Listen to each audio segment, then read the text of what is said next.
Bienvenue et que la paix soit sur vous. Nous sommes en ce 2 juin 2026 avec pas moins de 4 dossiers brûlants qui vont nous occuper aujourd'hui et les sujets n'ont rien à voir les uns avec les autres, ce qui rend la chose encore plus intéressante. Première grande nouvelle, AAD fait son entrée en bourse, une première absolue pour une boîte tech algérienne.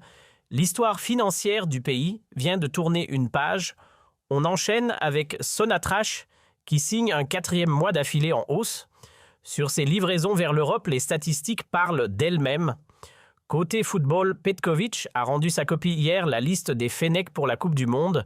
2026 est tombée et elle fait couler beaucoup d'encre. Pour finir, Annaba entre dans une nouvelle dimension portuaire avec une zone sous surveillance douanière qui change la donne pour le commerce extérieur. 4 chapitres, un seul rendez-vous. On plonge. Partie 1. La liste officielle des Fennecs. Petković a tranché. Hier soir, le suspense a pris fin. Vladimir Petković, le sélectionneur de l'équipe nationale d'Algérie, a officiellement communiqué sa liste de 27 joueurs retenus pour la Coupe du Monde 2026 lors d'une conférence de presse tenue à la salle des conférences du stade Nelson Mandela de Baraki. 26 joueurs officiels plus un gardien supplémentaire, réservistes conformément au règlement FIFA, qui autorise le remplacement des gardiens à tout moment du tournoi. Petković a attendu le dernier délai fixé par la FIFA pour officialiser ses choix. Ce n'est pas du hasard. Cette stratégie lui a permis d'évaluer l'état physique et la forme de ses internationaux jusqu'à la veille de l'annonce. La majorité des joueurs convoqués avaient déjà rejoint le stage de préparation entamé le lundi 26 mai au Centre technique national de Sidi Moussa. Regardons la liste de près. Dans les cages, 4 gardiens ont été retenus: Lucas Zidane, Oussama Benbot, Melvin Mastil du FC Stadion et Abdelatif Ramdan du MC Alger qui occupe le rôle de réserviste. Ce choix de 4 gardiens s'explique par une précaution réglementaire. La FIFA autorise le remplacement des portiers à tout moment du tournoi, même en dehors des blessures habituelles. En défense, les cadres habituels sont là Aïssa Mandi, Rami Bensebaini de Dortmund, Ryan Ait-Nouri et Jawen Hadjam. En revanche, Youssef Attal est forfait suite à une rupture du tendon d'Achille, une absence douloureuse pour un joueur qui espérait vivre ce mondial. Au milieu, le retour le plus remarqué est celui de Nabil Bentaleb. Le Lillois avait quasiment disparu des radars de la sélection. Ses performances remarquables en fin de saison lui ont valu un retour fracassant. Aux côtés de Bouaoui Ibrahim Maza, Fares Chaibi et Oussem Aouar, il apporte de l'expérience et de la qualité. En attaque, Riyad Mahrez reste le capitaine et le leader incontesté. Mohamed Amoura, malgré la relégation de Wolfsburg en 2e division allemande, garde la totale confiance du sélectionneur. Benbo et Gjemis complètent le secteur offensif. Maintenant, parlons des absences parce qu'elles ont autant fait parler que les sélections elles-mêmes. 3 grands absents ont choqué Ismaël Benasser, Bagdad Bounedjah et Ilan Kebal. Ce sont 3 joueurs qui étaient des habitués du groupe. Benasser, notamment 56, sélection artisan de la Coupe d'Afrique des Nations, 2019 a exprimé publiquement son incompréhension dans un entretien accordé à la Gazette du Fennec. Les raisons invoquées, un état de forme physique jugé insuffisant après plusieurs blessures. Petković n'a pas voulu justifier ses choix en conférence de presse, se contentant de dire qu'il avait pris les décisions qu'il estimait les meilleures pour le groupe. Ce qui est intéressant dans cette liste, c'est aussi la place accordée au championnat local. Petković a intégré plusieurs joueurs évoluant en Ligue Mobilis en envoyant un signal clair. Le football algérien domestique produit des joueurs capables de représenter la nation au plus haut niveau mondial. L'Algérie est dans le groupe J avec l'Argentine, l'Autriche et la Jordanie. Le premier match le 17 juin à Kansas City face à l'Argentine, championne du monde, en titre sera le rendez-vous le plus attendu. Un choc immédiat, une montagne dès l'entrée. Mais c'est exactement le genre de défi que cette génération attend depuis longtemps. Partie 2, Sonatrach, 4 mois de hausse consécutifs, l'Algérie bouclier énergétique de l'Europe.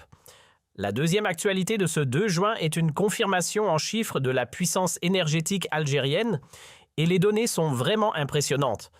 Selon un récent rapport du Forum des pays exportateurs de gaz, Le GECF, relayé par la plateforme spécialisée Ataka l'Algérie, enchaîne son 4e mois consécutif de hausse de ses exportations de gaz vers l'Europe. Pour être précis, les livraisons algériennes par gazoduc vers l'Espagne ont progressé de 7% entre janvier et avril 2026 par rapport à la même période en 2025 et vers l'Italie. La hausse est de 4% sur la même période. Pour comprendre ces chiffres, il faut les replacer dans leur contexte géopolitique. Depuis la décision de l'Union européenne de réduire drastiquement sa dépendance au gaz russe, l'Europe cherche des alternatives fiables et l'Algérie se positionne comme le fournisseur idéal proche géographiquement, relié par des gazoducs opérationnels production en hausse et surtout un partenaire stable dans un monde instable. Sur les 4 premiers mois de 2026, les importations européennes de gaz par pipeline ont progressé de 2%, atteignant environ 49 milliards de mètres cubes contre 47,8 milliards sur la même période en 2025. C'est une tendance de fond, pas un pic ponctuel. Et dans ce mouvement global, le gaz algérien est au premier rang. Ses performances s'inscrivent dans une stratégie à très long terme.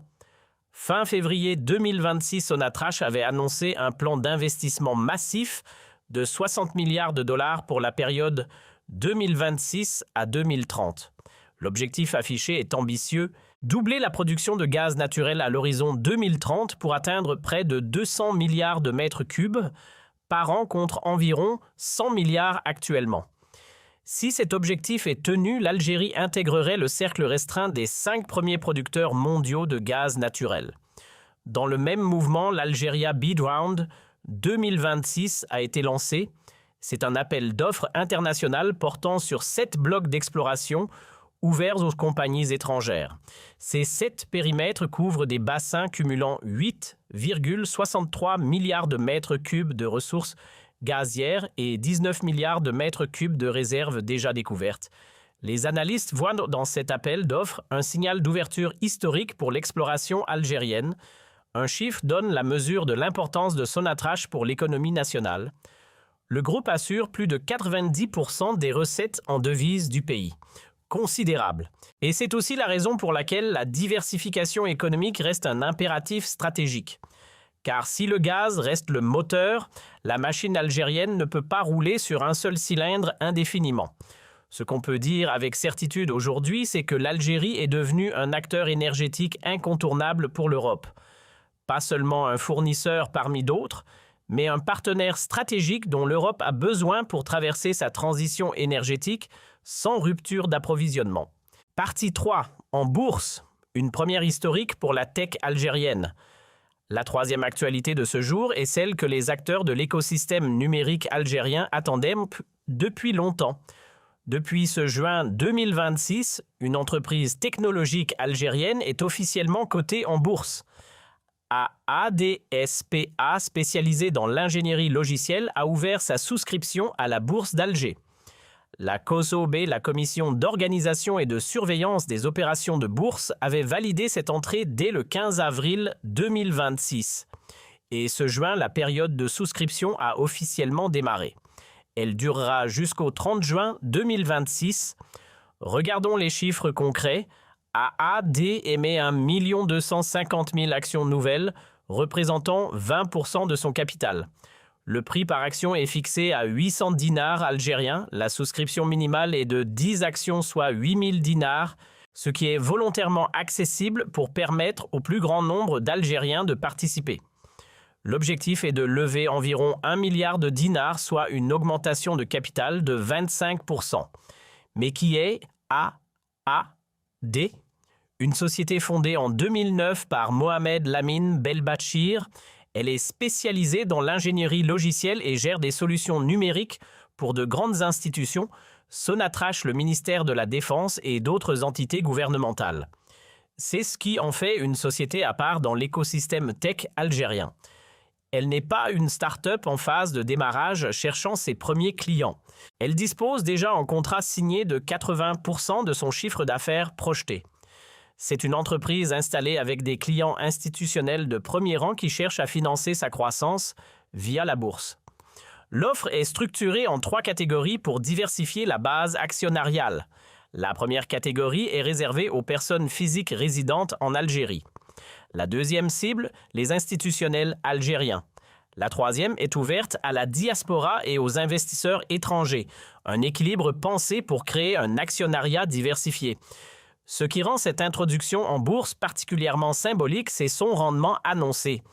Les représentants de Tel Group qui ont accompagné AAD dans ce processus ont mis en avant un rendement de 9,45% en moyenne lissé sur 5 ans. Pour comparaison, le soukouk souverain émis par le Trésor public algérien en début d'année offrait 6,6%. AAD offre donc un rendement supérieur de presque 3 points à celui de l'État algérien. Un parallèle a été tracé lors de la présentation avec Solution by STC, la filiale technologique du géant télécom saoudien. Cette entreprise avait introduit 20% de son capital en bourse de Riyad en 2020 pour 966 millions de dollars et était devenue une licorne rapidement après une croissance externe régionale spectaculaire.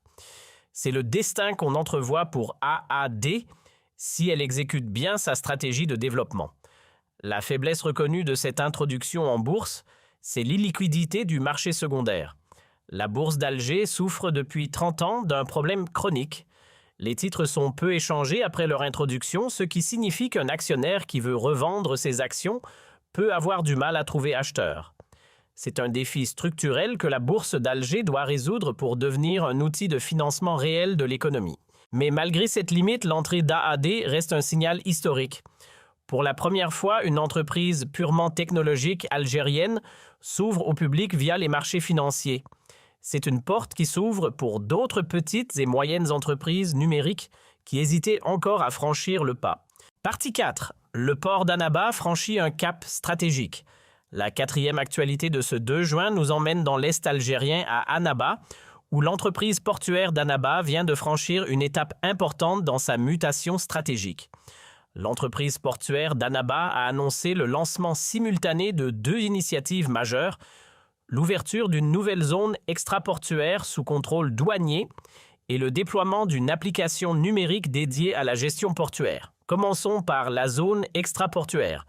Qu'est-ce que c'est exactement?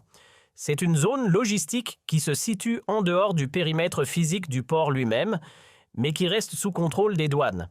Concrètement, les marchandises peuvent y être stockées, traitées, conditionnées ou redistribuées sans avoir encore été dédouanées définitivement.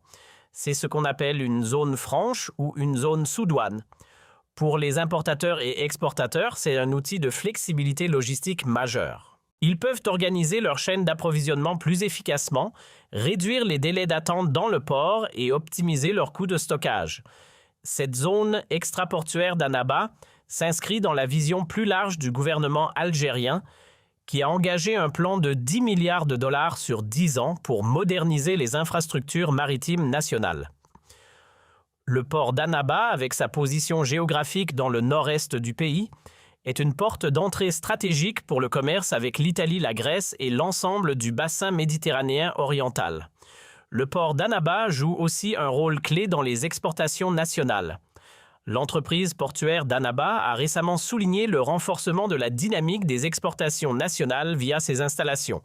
C'est par ce port que transitent notamment des matières premières algériennes à destination des marchés européens.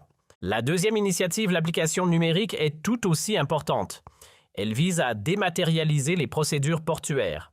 Moins de paperasse, moins d'allers-retours entre les bureaux, moins de délais administratifs.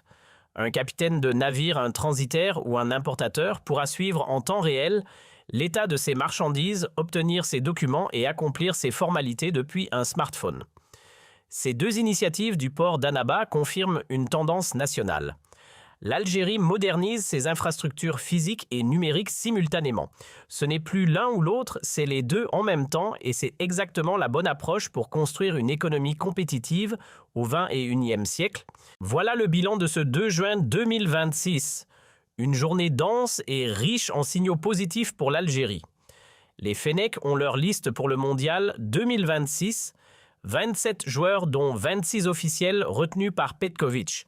Retour fracassant de Bentaleb Absence douloureuse de Benasser, Bonja et Kebal. Premier match le 17 juin face à l'Argentine à Kansas City. L'Algérie est de retour au plus grand rendez-vous du football mondial. Sonatrach enchaîne un 4e mois consécutif de hausse de ses exportations vers l'Europe, plus 7% vers l'Espagne, plus 4% vers l'Italie. Avec un plan de 60 milliards de dollars sur 5 ans pour doubler la production à l'horizon 2030, l'Algérie consolide son statut de bouclier énergétique du continent européen. AAD entre en bourse, première entreprise technologique algérienne à franchir ce cap historique. 1 250 000 actions émises, un rendement de 9,45% et une porte qui s'ouvre pour l'ensemble de l'écosystème numérique algérien. Et le port d'Annaba lance sa zone extraportuaire sous douane et son application numérique s'inscrivant dans le grand plan de modernisation maritime nationale. L'Algérie avance sur les pelouses, comme dans les ports, dans les salles de marché, comme dans les champs gaziers. Likez si cette vidéo vous a apporté